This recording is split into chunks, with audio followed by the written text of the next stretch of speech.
ونصلي ونسلم على رسوله الكريم. أعوذ بالله من الشيطان الرجيم. بسم الله الرحمن الرحيم. النبي أولى بالمؤمنين من أنفسهم وأزواجه أمهاتهم. صدق الله مولانا العظيم وصدق رسوله النبي الكريم الأمين. صلاة والسلام عليك يا سيدي يا رسول الله وعلى آلك وأصحابك يا سيدي يا حبيب الله. السلام عليكم ورحمة الله وبركاته.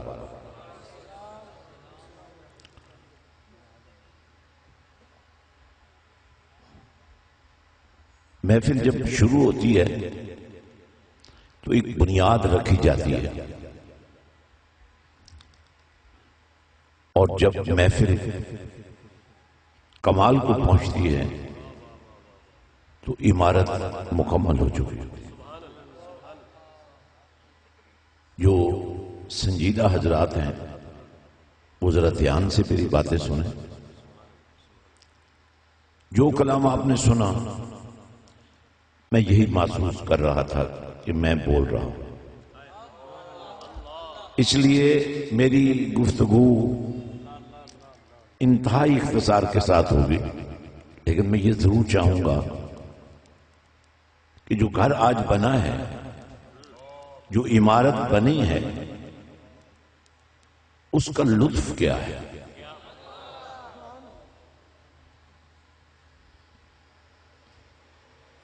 جو بہت پیچھے بیٹھے ہیں، اگر کسی کے آگے تھوڑی سی بھی جگہ ہے تو یقیناً شیطان اس میں گھسنے کی کوشش کرے گا اور آپ کے منہ سے اللہ کا نام نکلنے نہیں دے گا. اس لیے جو آخری چند کلام کسی وجہ سے بیان نہیں ہو سکے، میں چاہتا ہوں کہ وہ اس عمارت کے حسن میں اضافہ بن کر اس کی عظمت کو اور زیادہ واضح کر دیں. ہم اسلام کے 1400 سال کی تاریخ کو اگر پڑھیں تو آج کا دور بھی فتنوں کا دور نظر آتا ہے، لیکن ہماری تاریخ، ہمارا ماضی جہاں حسینیت کی وجہ سے بڑا تابناک ہے، وہیں یزیدیت جیسے جتنے داغ لگے ہیں اس نے ہمارے ماضی کو اور ہماری تاریخ کو کافی نقصان پہنچایا. اور میں یہ چاہتا ہوں اور میری یہ چاہت ہے کہ اب کسی ماں کو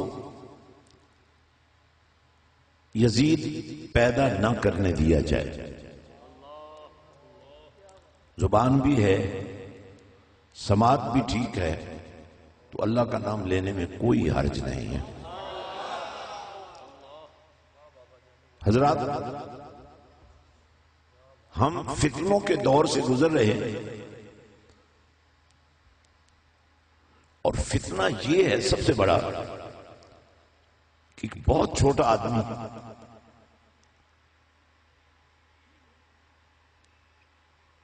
ایک بڑی ہستی کے بارے میں کمزور بات کر رہا ہے.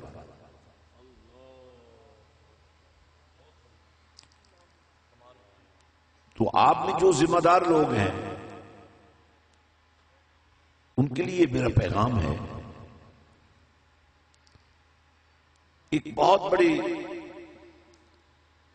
کیفیت ہے، میں اس کو داستان یا تاریخ کا نام نہیں دوں گا، ایک بہت بڑی کیفیت ہے جس کا اظہار مدینے کے تاجدار نے اپنی زبان حق ترجمان سے ارشاد فرمایا.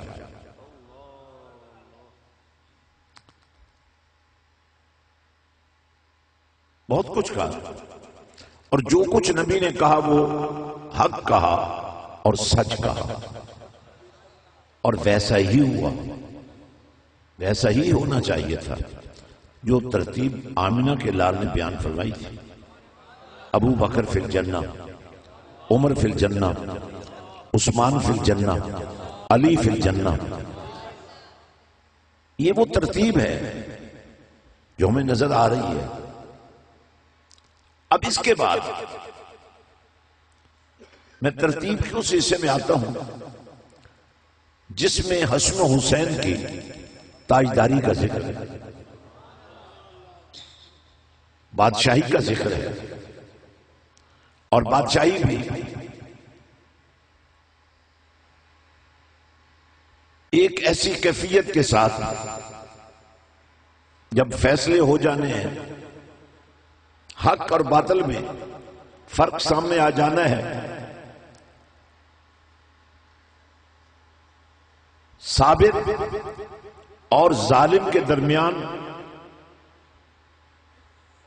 جداگانہ رنگ نظر آنے ہیں، اور ایک دنیا جس کا نام جنت ہے اس نے آباد ہونا ہے، اور جس کی بادشاہی کملی والے نے اپنے ان دونوں شہزادوں کے نام کی ہے۔ کردار حسن دیکھیں، صرف اس لیے اللہ کا نام لیتے ہیں کہ مجھے یہ شک نہ پڑ جائے یا آپ فوت ہو چکے ہیں یا ہونے والے ہیں، کہنا صرف اللہ ہی ہے۔ بڑی تربیت دی قاری صاحب نے، لیکن لگتا یہ ہے اثر نہیں ہوا۔ وہ شاید آپ کے اندر جا کر کہیں پھنس گیا ہے جذبہ، تو میں چاہتا ہوں قاری صاحب کو بھی کریڈٹ ملے گا جب آپ بہت محبت سے اونچی آواز میں اللہ کا نام لیں گے۔ اب توجہ فرمائیں گے، میں صرف متوجہ کرنے کے لیے اور بڑا ہی اہم پیغام آپ کو دینے کے لیے آپ سے اس وقت رات کے اس پہر میں، ویسے میں نے بہت محفلوں میں دیکھا ہے، چاہے وہ محفل بہت جلدی شروع ہو جائے چاہے بہت دیر سے شروع ہو، لیکن جب 12 بجتے ہیں نا تو یہ 12 مسلمانوں کے لیے نہیں بجتے، لیکن مسلمانوں پر بھی اس کا اثر ہو جاتا ہے۔ اب مجھے بتائیے، ایسی محفل سے جو اٹھ کر گئے ہیں ان سے بڑا کوئی بے وقوف ہو سکتا ہے، چاہے ان کا سٹیٹس کوئی بھی ہو۔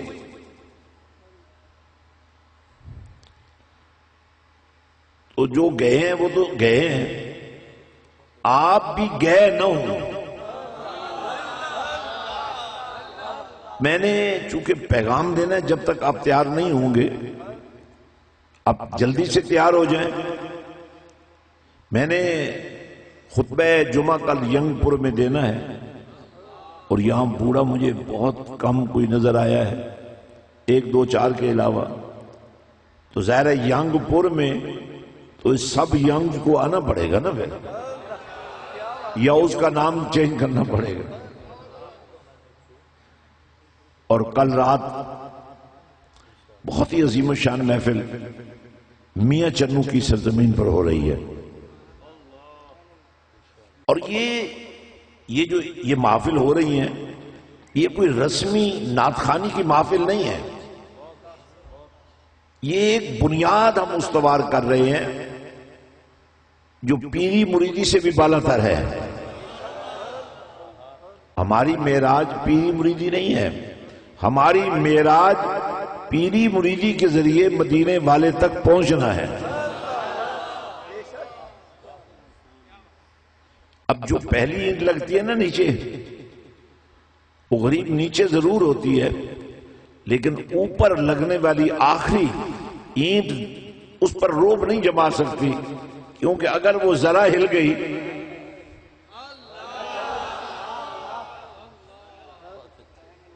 مجھے چند لوگ ایسے نظر آ رہے ہیں آج جو اگر ہمارے اس عہد و پیمان کا حصہ بن جائیں کہ یہ پاکستان قرآن کے نام پر بنا ہے، تو پھر ہر ماں قرآن کی قاریہ کیوں نہیں ہے؟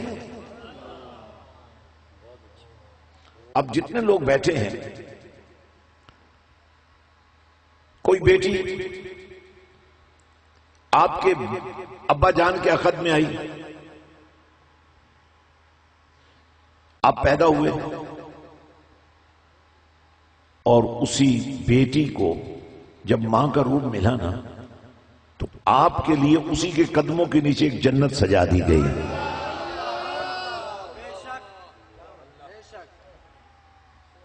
اوقاڑا کے غیور ساتھیوں، ہو سکتا ہے جو گفتگو میں آج کر رہا ہوں کل یہ نہیں ہوگی، لیکن میں یہ ضرور چاہوں گا کہ آج اس گفتگو کا جو حصہ آپ کے لیے ہے،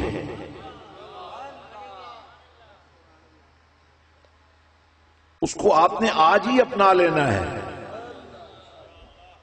کل تو کسی نے دیکھے ہی نہیں، لیکن جب آپ کی کل آج میں بدلے تو آپ بدلے ہوئے ہوں۔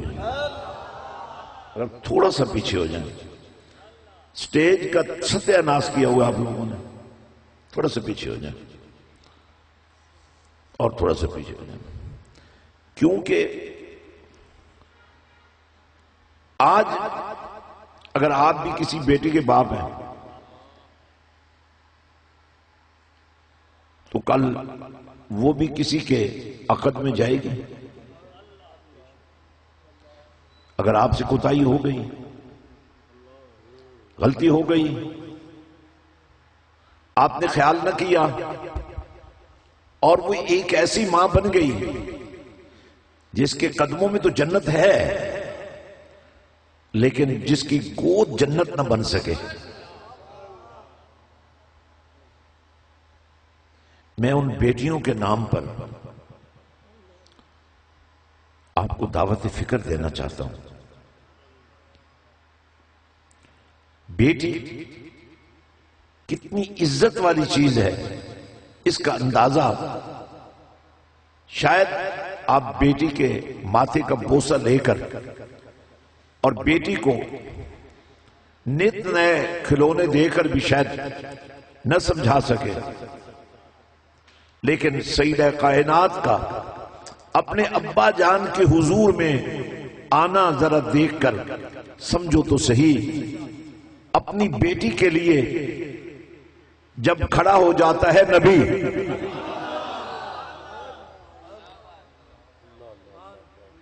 اب ایک ایسی بیٹی کی میں بات کر رہا ہوں جس کی پرورش آپ کے ذمہ ہے، جس کی تربیت آپ کے ذمہ ہے،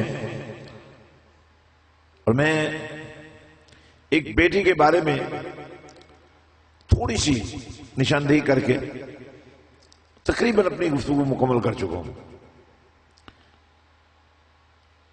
بیٹی کی شادی ہوتی ہے، میاں بیوی اپنے سہاگ کے کمرے میں جاتے ہیں اور مل کر فیصلہ یہ کرتے ہیں کہ اگر اس کے بعد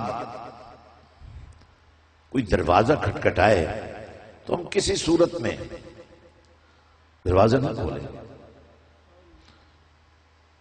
دستک ہوتی ہے،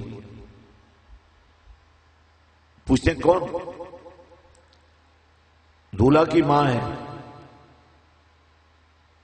بیٹا کہتا ہے اماں جان اب آپ بھی آرام کیجئے۔ تھوڑی دیر کے بعد پھر دستک ہوتی ہے۔ کون؟ وہ اصل میں بیٹی کی ماں ہوتی ہے۔ تو معاہدے کے مطابق تو ایسا ہی ہونا چاہیے تھا، لیکن دلہن بنی بیٹی اپنی ماں کے لیے دروازہ کھول دیتی ہے۔ وقت گزر جاتا ہے، ان کے ہاں ایک بیٹا ہوتا ہے، پھر ایک بیٹا ہوتا ہے، اور پھر ایک بیٹی ہوتی ہے۔ تو جس دن بیٹی ہوتی ہے وہ نوجوان مٹھائیاں بانٹتا ہے، خوشی کا اظہار کرتا ہے اور خوشی کی ہر حد پوری کرتا ہے۔ اس کی بیوی بڑی حیران ہے کہ بیٹے پیدا ہوئے، اس نے خوشی نہیں منائی۔ بیٹی کے پیدا ہونے پر خوشی، سوال کر دیا کہ یہ مجھے سمجھ نہیں آئی۔ اس نے کہا جب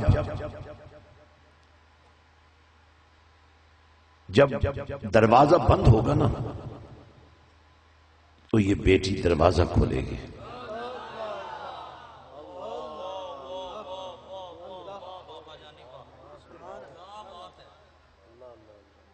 آج آپ کا اپنی بیٹی سے کیا سلوک ہے؟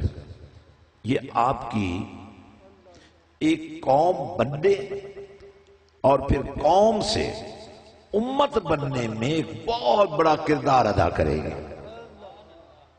اب مجھے آپ کے بولنے کی حسرت نہیں ہے، اب مجھے آپ سے کوئی تقاضا کرنے کی ضرورت نہیں محسوس ہو رہی ہے، کیونکہ آپ کا قبلہ دل بالکل ٹھیک سمت پہ آ گیا ہے۔ آپ کو میں پیری مریدی سے آگے لے گیا ہوں، اور میں آپ سے ایک بات کہنا چاہتا ہوں۔ اب مجھے انصاف سے بتائیے، لا الہ الا اللہ محمد رسول اللہ پڑھنے والا، اس نے اتھارٹی مان لی رسول اللہ صلی اللہ علیہ وسلم کی، جس نے یہ کلمہ پڑھ لیا، تعلیم صحیح نہیں ہوئی، تربیت صحیح نہیں ہوئی، گفتگو کا سلیقہ نہیں آیا، ڈسکشن کا طریقہ نظر نہیں آیا، سمجھ نہیں آیا، جو اول فول بک رہا ہے، جو بھی کرے گا اس کا اسلام سے کوئی تعلق نہیں ہوگا۔ تھوڑا سا بڑی شفقت ہوگی، تھوڑی دیر کے لیے مت اٹھیے، بڑی آپ کی مہربانی۔ جو بیٹھے ہیں، میں بالکل اپنی گفتگو کے آخری حصے میں آپ کو پہنچا چکا ہوں۔ آج کلمہ پڑھنے والوں، یہ فتنے جو ہمیں نظر آتے ہیں، بے حیائی فتنہ ہے، فحاشی فتنہ ہے، بدکاری فتنہ ہے، جھوٹ فتنہ ہے، غیبت فتنہ ہے، لعن طعن بھی فتنہ ہے، تنقید و تنقیص بھی فتنہ ہے۔ ایٹ لیسٹ کم از کم جن کی تعریف اللہ کر رہا ہے، کاٹ تو زبانیں اپنی، اگر یہ بول نہیں سکتی ہیں تو۔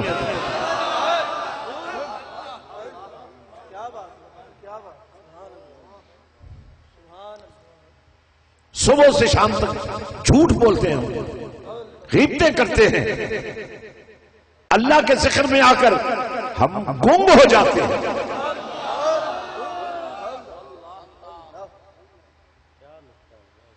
میرے بھائیوں، میرے دوستوں، مجھے آپ کو ہم سفر بنانا ہے۔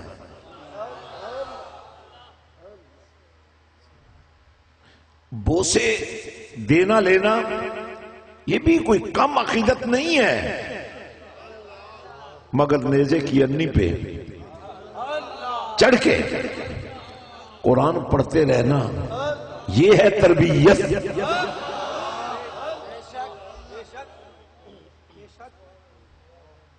آپ کو دوستوں کو یہ غم ہوگا، ہر بندے کا اپنا ایک معیار ہوتا ہے کہ یار بندے کچھ کم آئے ہیں، زیادہ ہونے چاہیے تھے۔ میں کہتا ہوں بندہ ایک بھی آ جائے تو ایک ہی کم نہیں ہوتا۔ بہت سارے ساتھی جو یہاں بیٹھے ہیں، اگر بڑی آپ کی محبت ہے، تھوڑی دیر کے لیے مجھے معاف کر دیں۔ یہ جو آپ نے خدمت کر دی ہے، ان کی وہ میری کی ہے نا آپ نے. ہم اپنے اندر میری تیری نہیں سمجھتے. اب آپ کے دینے کی باری نہیں، اب آپ کے لینے کی باری ہے. تھوڑی دیر کے لیے بالکل آپ نہ جیبوں کو اپنے پاس رکھیں، زبانوں کو اللہ کے نام کر دیں. دیکھیں آپ خطابت، نقابت، فصاحت اور راگ، یہ میں کسی کی چیز نہیں سمجھتا ہوں. اگر آپ میں یہ ذوق ہے نا تو میں اس کو بھی اپنی چیز سمجھتا ہوں. اگر کسی راگ میں آ کر آپ کے دل کے تار صحیح ہو جائیں،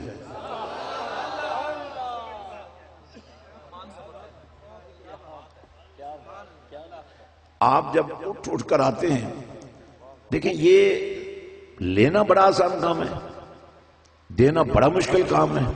لیکن جب آپ میں یہ جذبہ پیدا ہو گیا نا کہ آپ نے نام پر اتنا کچھ کر دیا ہے، تو جب آپ کو کام کی سمجھ آئے گی تو میرا خیال ہے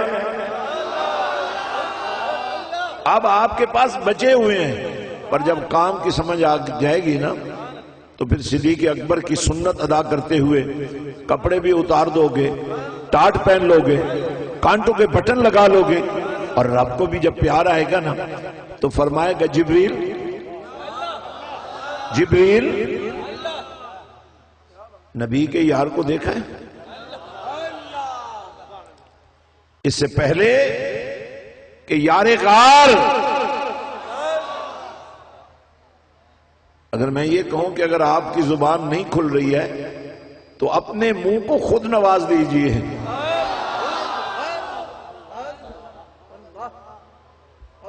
حضرات فرمایا جبریل، میں اکیلا ہوں، آپ بہت سارے ہیں. جانے والوں کو پیغام تو ملنا چاہیے کہ یہ گئے نہیں ہیں. یار غار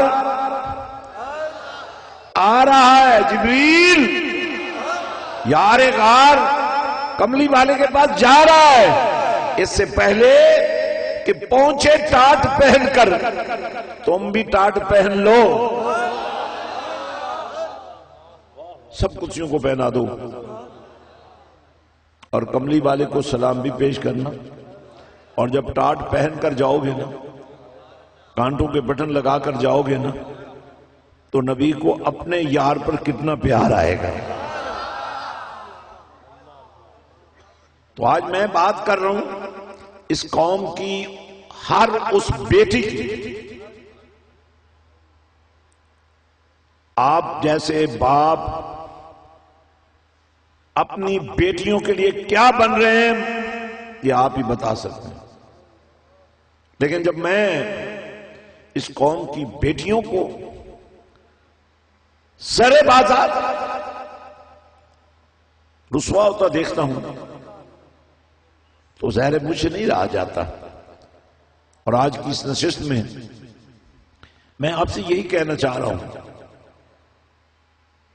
مولب بن جانا کمال نہیں ہے، مبلغ بن جانا کمال نہیں ہے.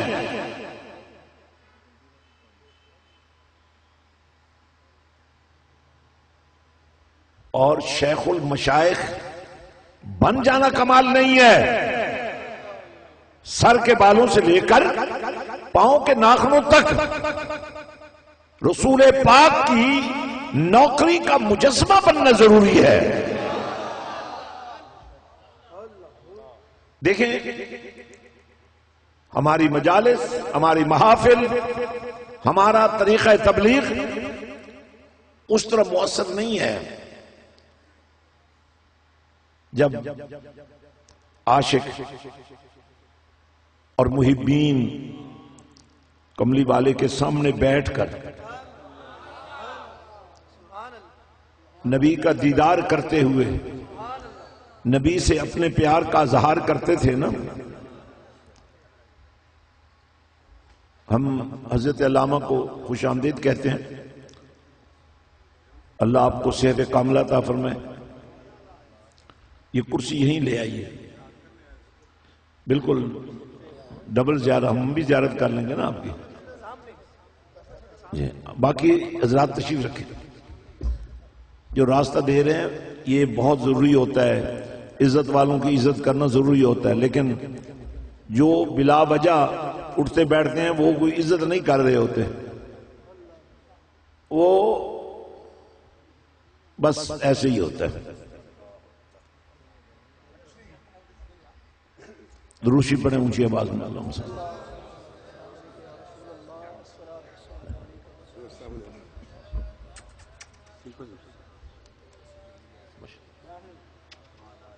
حضرات،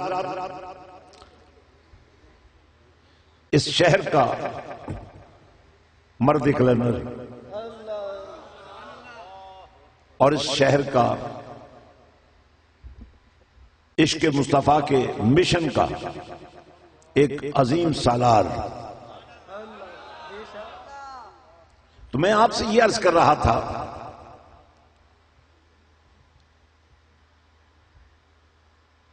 مکے کے کافر اپنی بیٹیوں کو صرف قتل نہیں کرتے تھے، زندہ درگور کرتے تھے، تو آپ کیا کر رہے ہیں؟ ناراض نہ ہوں، آپ اپنی بیٹیوں کے ساتھ کیا سلوک کر رہے ہیں؟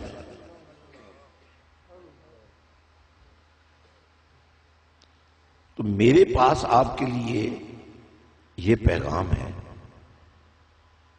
کہ آئیں، میں اور آپ مل کر صرف اپنی بیٹیوں کے لیے نہیں، قوم کی ہر بیٹی کے لیے ایک ایسا محفوظ قلعہ نہیں، قلعے بنا دے جہاں سے وہ نکلے تو ایک ہاتھ میں قرآن ہو، دوسرے ہاتھ میں پی ایچ ڈی کی ڈگری ہو، وہ اعلی آفیسر ہوں، وہ ماہرین ادویات میں، لیکن ایک ڈاکٹر ماں سے، ایک وکیل ماں سے، ایک پیر ماں سے،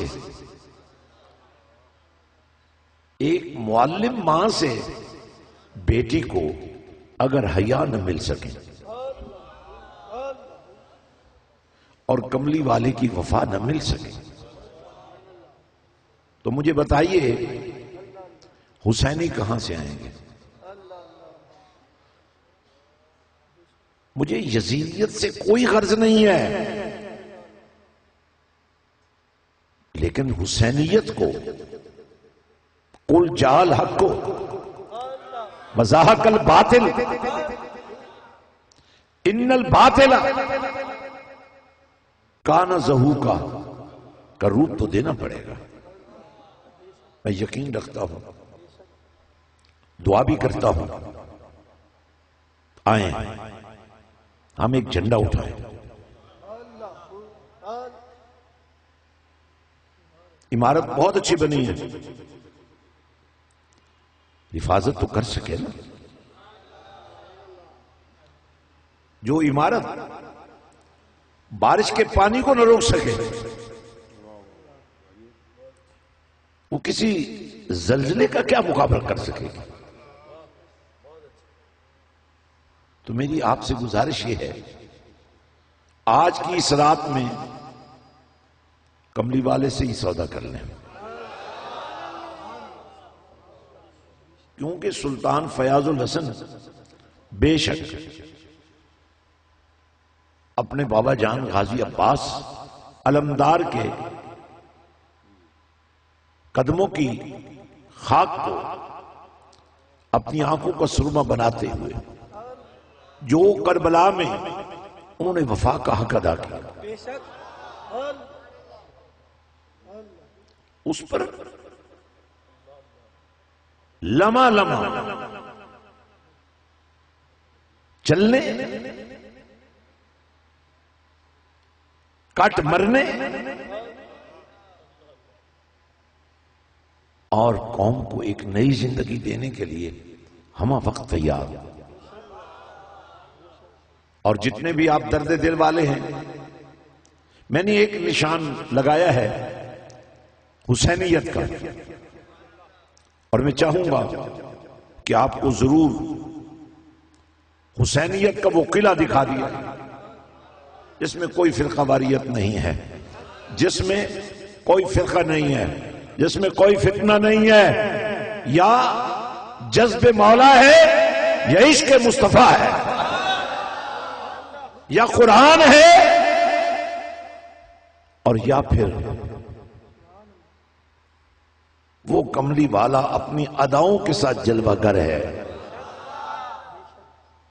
جس کی تعریف کر کے آج تک ہمیں سمجھ نہیں آئی کہ کملی والا ہے کیا. اب یقین کریں، بڑے بڑے شیخ الحدیث، بڑے بڑے شیخ القرآن، بڑے بڑے فقہا، بڑے بڑے ماہرین فقہ جب بات کرتے ہوئے اپنی حدود سے نکلتے ہیں تو میں سوچتا ہوں یہ کون سا قرآن پڑھ رہے ہیں جس نے انہیں تمیز نہیں سکھائی کہ جب قرآن پڑھا جائے تو اس انداز میں پڑھا جائے کہ تصور یہ بن جائے جس کا کلام ہے میں اس کو سنا رہا ہوں اور جس کا کلام ہے وہ مجھ سے اپنا کلام سن رہا ہے.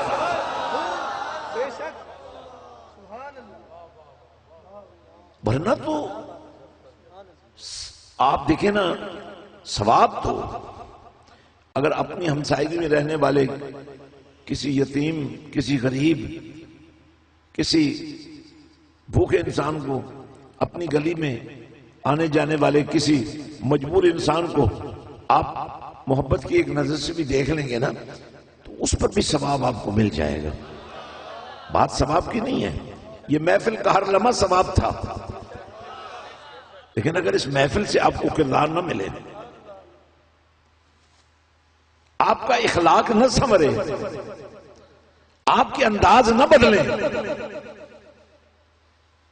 آپ کا طریقہ زندگی نہ بدلے، تو میں اپنی گفتگو مکمل کر چکا ہوں.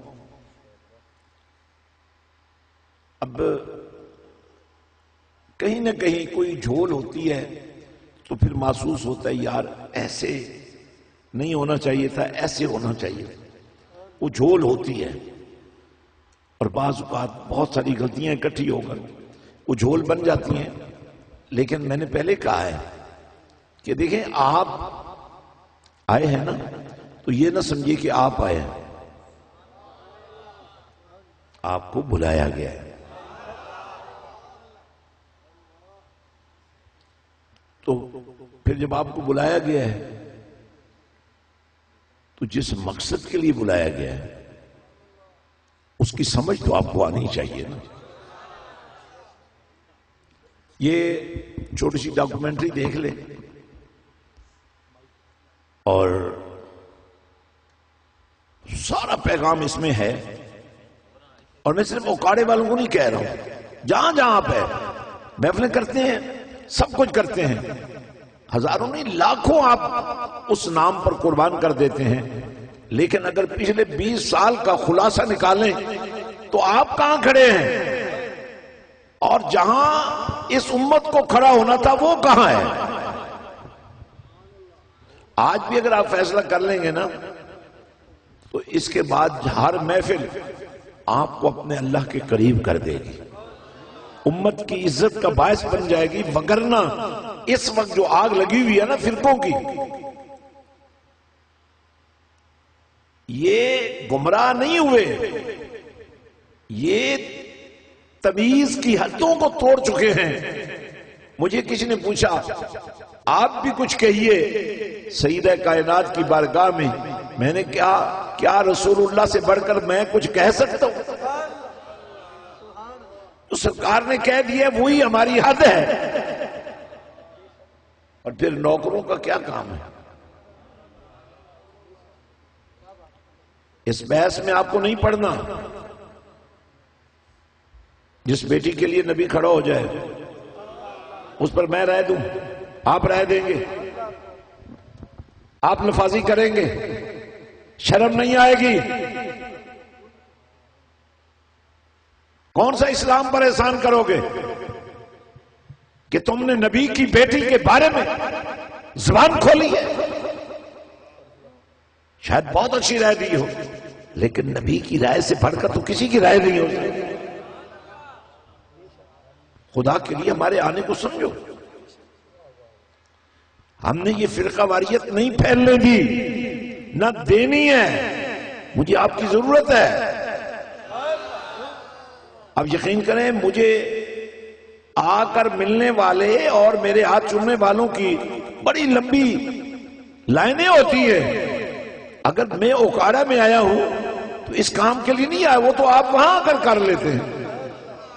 میں آپ کے پاس اس لیے آیا ہوں کہ کس خواب غفلت میں سو رہے ہو، یہ دیکھیے گا۔ اور پھر حاضرین، میں یہ صرف ماڈل آپ کو دکھایا ہم نے، آپ آئیں دربار شریف پر، قبروں کو چومنا منع نہیں ہے، درباروں پر جانا منع نہیں ہے، لیکن اگر ہمیں آداب نہیں آتے ہوں گے تو ہم غلطیاں کریں گے۔ جو طواف کعبہ کا منظر دیکھ کر کسی دربار کے گرد گھومتا ہے، اس کا مطلب یہ ہے کہ اس کو اندازہ نہیں ہو سکا کہ جس مدینے والے کا کلمہ ہم نے پڑھا ہے اس نے ہمیں حکم صرف کعبے کا طواف کرنے کا دیا ہے۔ اس نے ہمیں، میں لوگوں سے کہتا ہوں، یہ جو تم ہزاروں کی تعداد میں چادریں چڑھاتے ہو، میں تم سب کے حصے کی ایک ایک چادر ہر دربار پر چڑھا دوں گا۔ تم ان بزرگوں کے نام پر اپنی گلی میں رہنے والی کسی بیوہ خاتون سے پوچھیں کہ اس کی بیٹی جوان ہو رہی ہے۔ اگر آپ اپنے محلے کے کسی ایسے خاندان سے ملیں، میرا دل رو رہا ہے جب میں کسی یتیم بچے کو دیکھتا ہوں، میری نظر مدینے والے کی طرف چلی جاتی۔ مجھے رسول اللہ کا یہ فرمان تڑپا دیتا ہے۔ تمہاری جنت کے دروازے، تمہارے لیے میں نے اپنے قرب کے دروازے کھلوا دیے ہیں۔ فرمایا قیامت کے دن وہ شخص میرے اتنے قریب ہوگا جتنا یہ دونوں میری انگلیاں ایک دوسرے کے قریب ہیں۔ لیکن دنیا میں اگر اللہ نے تمہیں وسائل دیے ہیں، عزت دی ہے، مقام دیا ہے، تو آقا کی امت کے کسی یتیم کو بھی اپنا کہہ کر تو دیکھو نا۔ میری آپ سے گزارش یہ ہے، آپ کو یہ جو وسیم بچے کا آپ کے سامنے ذکر ہوا ہے، میری اپنے ریسرچ کے مطابق ہر مرنے والے باپ کے سارے رشتے کمزور ہو جاتے ہیں۔ بڑے قریبی عزیز جائیداد، وراثت اور حقوق چھینتے ہیں۔ اب ذرا تصور کریں نا، باپ چلا گیا جو ناز اٹھاتا تھا، اور جو باقی رشتے تھے وہ صرف دلاسا بھی نہیں دیتے، پیار سے زندگی عجیب کر دیتے ہیں۔ تو میں یہی کہنا چاہتا ہوں، ہمارے پاس اس وقت بھی 10,000 کے قریب سپیسز ہیں، سکول ہیں، انگلش میڈیم ہیں، اردو میڈیم ہیں، اسی پورے نیٹ ورک کے اسی ایک چھت کے نیچے جس کا نام حسینیت ہے۔ اگر میں آپ سے یہ کہوں، ہو سکتا ہے اوکھاڑا سے 10-20 بچے آ جائیں، لیکن میں اگر اوکھاڑا والے سے میں کہوں کہ تمہارے شہر میں کتنی درسگاہیں ہوں گی، جن کی تم نے کبھی خبر گیری نہیں کی، آئے ان کو اٹھاتے ہیں،